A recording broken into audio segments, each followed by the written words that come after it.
I'm going to show a quick demo of the desktop version of REPStracker. Now what you'll see here is in the top left corner, there's a toggle between the short-term rental and the long-term rental side. We're going to go through the long-term rental side first. When you first log on to REPStracker, you'll be shown the tips of real estate professional status. You can scroll through this quite quickly and end back at the dashboard. Now here in the dashboard, you'll see that it does default to the current year. You can go back in years past to edit if you need to. And here in the total reps hours, we have the benchmark being 750 hours. That being said, the app will continue to record your hours well past 750 to infinity. And hopefully you don't have that many hours, but and you can see that these are divided between material and general hours. You can also filter between your properties to get a quick overview of how many hours you've accumulated in each property. And here we're going to show you how to add your property, since that will be one of the first actions that you'll take on REPStracker. We do have some that are on this list for demo purposes. And when you have a property on that list, it's easy to delete them, to edit them, whatever you need to. So entering a new property, it's a smart address finder, and you can use this nickname function for really anything that suits you. Some people use it to quickly go through their list if they have multiple properties, like a threeplex in Indy, or the name of their Airbnb, like Get Away from It All Beach House. Or but you can also use it for prospective properties that you're in the midst of buying, or different units in the same property, so that you can filter easily through those. Now, going through a time entry, it always defaults to the current date. You'll want to put the number of hours or minutes that you've spent on this time entry. That's very important. Once you've chosen material versus general, it will open up many sub options for you. So try to get the best matches possible. You can always choose other if there's not a great match. Um, Choosing a property is really important if you're doing material participation, as all material participation should be on a particular property. Here we'll just do an example of, maybe a tenant called you because a faucet was leaking. You had to go to Home Depot, get some hardware and fix the faucet. So you spent probably an hour is underestimating, but let's say you spent an hour doing that. You were really quick. And down below, you can upload evidence. It can be a screenshot, it can be a picture of the broken faucet, perhaps, maybe the text conversation between you and the tenant, receipt at Home Depot, really anything that if you put your mind, or you put yourself into the mind of an IRS agent, what would be a reasonable piece of evidence that would really, convince somebody that you actually spent this time doing that. Here in the time logs, you'll see that they're sorted by date. Here we have all of the same dates, but it will sort with the current date first. You can get a quick overview of each individual time log by doing this info button. And you can also see this uploaded evidence, where if you click, it will just open a separate window and show you exactly what you uploaded as evidence for that time entry. And you can also edit each particular time entry if you want to go back and change something about it, or add more hours to maybe the same entry or something like that. Now, here we're going back to the dashboard. I'm going to show you actually how to export.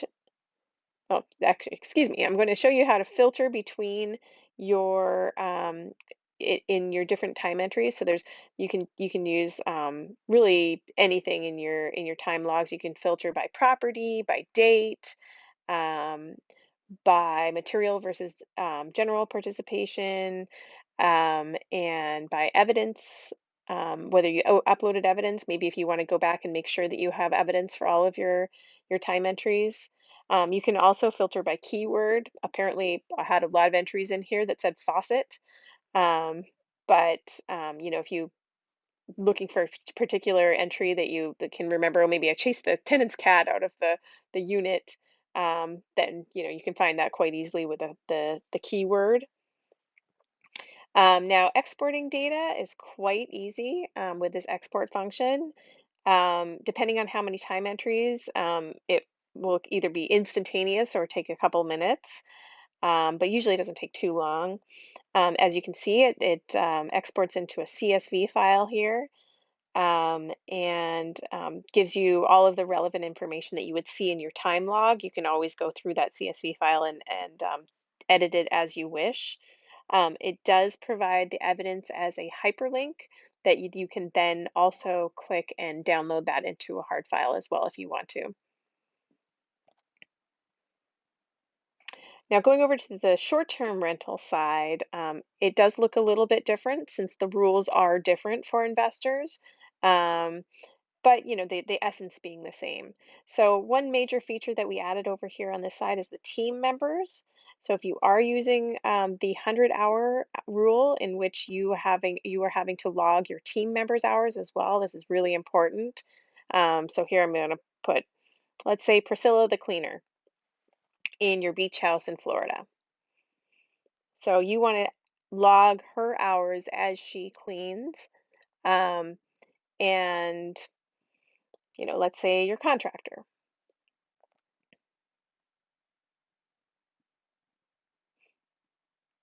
Let's call him Mike.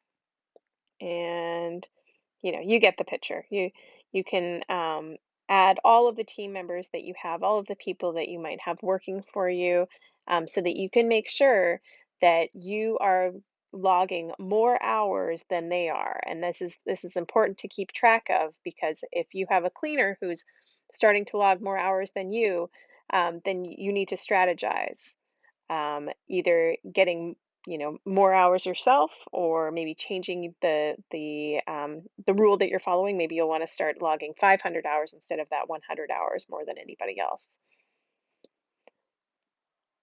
Here it's much like the rep side, although you do get to choose between yourself. So here I'm the user, and I'm going to log some time in which I spent talking to a guest about restaurant recommendations nearby. I did this on the Airbnb platform, so perhaps a good source of evidence would be a screenshot of the conversation between myself and my guest on the Airbnb platform.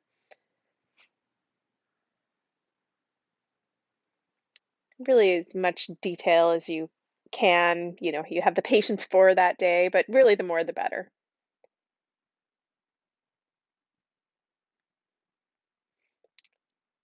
Now I'll go ahead and save that.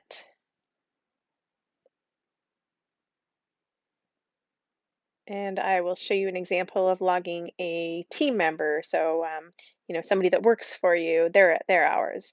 Now, when you'll see that when I selected the Florida contractor, it only brought up the property that was associated with that particular person, so that you don't, get confused and erroneously choose the wrong property.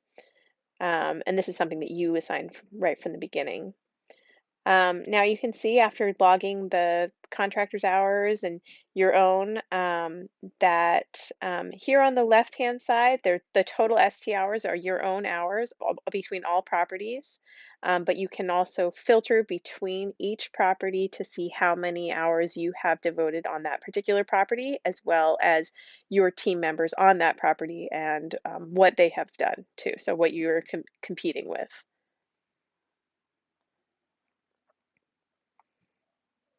Going up to the top, you can just see the whole breakdown of all your team members across all of your properties.